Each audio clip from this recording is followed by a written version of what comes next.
Today we're absolutely slamming my E46 onto the ground, which is why I picked up this set of TA deep version coilovers. I know this make is definitely not the best, maybe it's okay, we'll hope for that, but I've already set them up to the same height. I have also picked up some camber plates from the same make. I haven't even maxed these out, there's still like half a centimeter to go, but we definitely won't be needing that. Lowering your car to that extent is quite stupid, it's gonna ride worse than before. There's pretty much only downside except looks, and it's kind of silly. Not everything always has to make sense, and I want to have experienced a real low car at some point in my life, so this is definitely the time to do it. Right now it's on stock wheels and it's already lowered on Eibach springs. There's still between 2 and 3 fingers of height between the tire and the fender.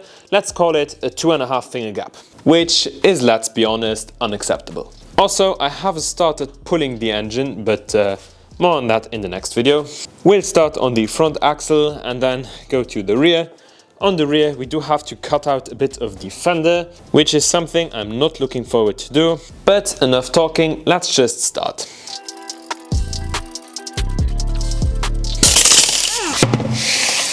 Removing these struts on an E46 is quite easy.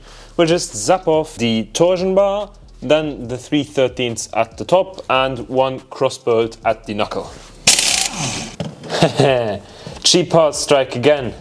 2,000 kilometers later, it's already starting to sag. Not too good.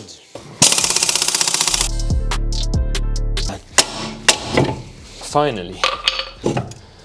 Everybody that has removed a damper from one of these knuckles that need to be spread out without a professional knuckle spreader, yeah, it's a pain, I hate it, so I will probably invest in one of these tools in the near future, because battling this whole thing with a chisel and a hammer is not really fun.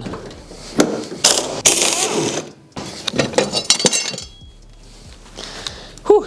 I am literally reconsidering my choice, because just height-wise, yeah, at the top they are aligned, and this will sit right there, whereas this sits like 10 centimeters lower. That thing will be undrivable, that's for sure. The only good thing about these coilovers will be that I'm going to have no issues installing them, because there's going to be plenty of space. Can't forget these stock BMW reinforcement plates.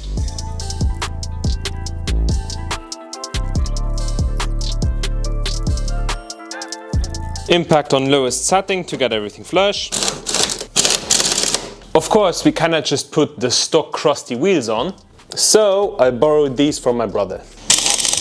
Notice the lack of gap right here. I think this will have severe clearance issues, so I may have to put some more camber on there. I'll set the car down onto my other wheels. Okay, some people might think this is nice. I personally do not, and I can't even drive like that because I can't steer.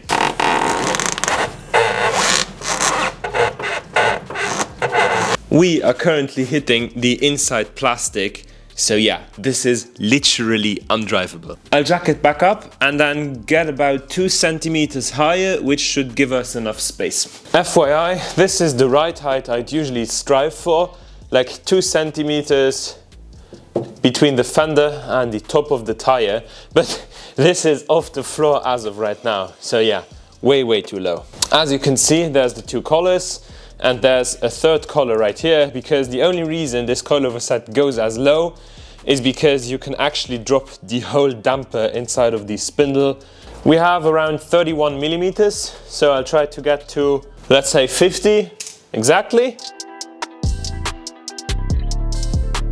Also, I have no clue what I'm doing. This is the first time I'm installing a coilover set, so yeah, I'm just experimenting. Also, setting these up where you can move the whole damper within the knuckle up and down is probably more complicated than doing it on the where you can only move the spring, but yeah, part of the learning curve.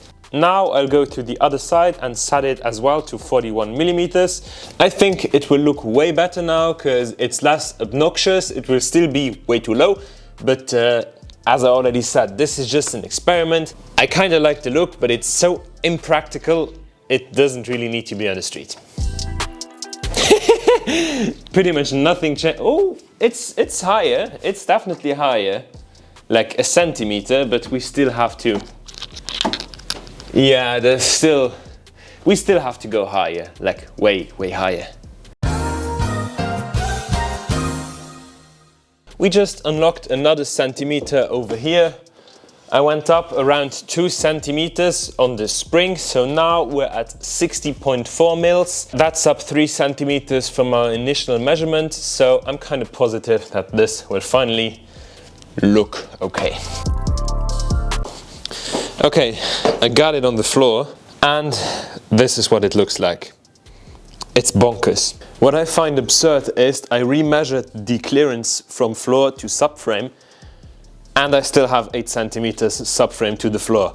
So this is almost on the legal side. If I remember correctly, through an individual registration, I don't remember if it's 11 or 7 centimeters. I think it's 11, because 7 would be like really low. So yeah, I think this is almost a height that you can get legal. This is too low, there's no question about that, but at the same time, I kind of like that look. We still have to lower the rear, because that only paints half the picture. The reason why the wheel hangs so low is because I have already detached the damper at the top to make this whole thing quicker. On the rear axle, we have a different setup. We have an independent damper and spring. Also, with the wheels we'll try to fit, we have to roll over the lip. This will crack because there's Bondo. There's no preventing that. On this side, I have already fit the wheel, and you would also have to lay it over.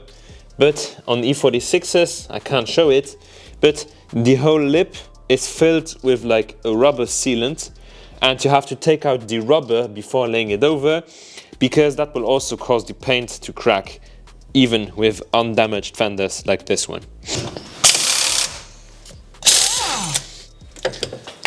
Did quick work of that.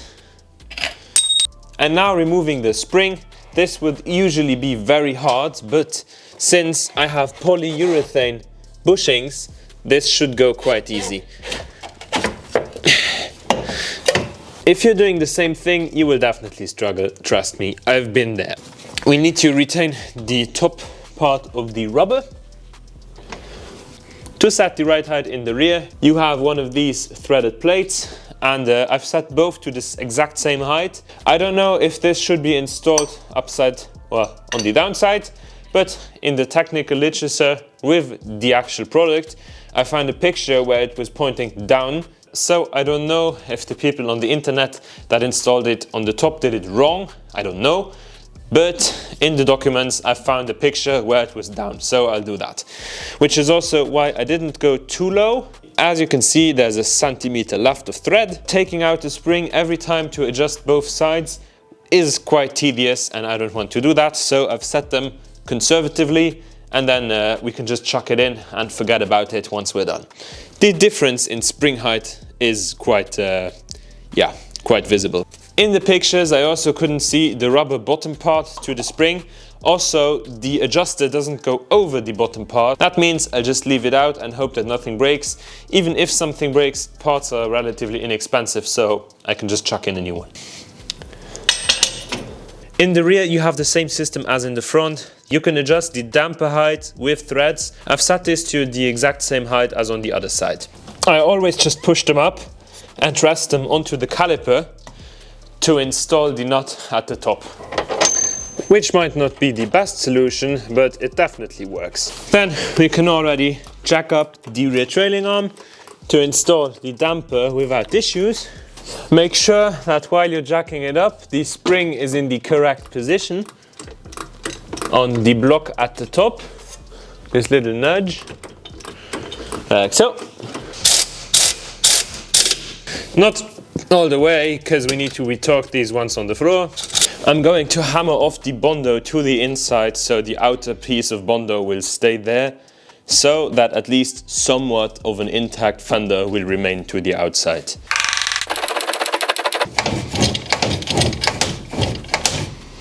Yeah, this will not work like at all, because the whole crack right here is lifting and the metal is detaching. Yeah, I'll just cut out the fender.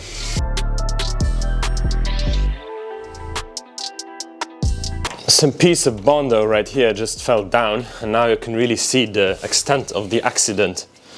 There's a whole crack where the whole body fender is detached from the other piece. This needs a proper repair. The wheels are on, everything is massaged. Let's check the fitment. For info, I glued this part back on. That's it.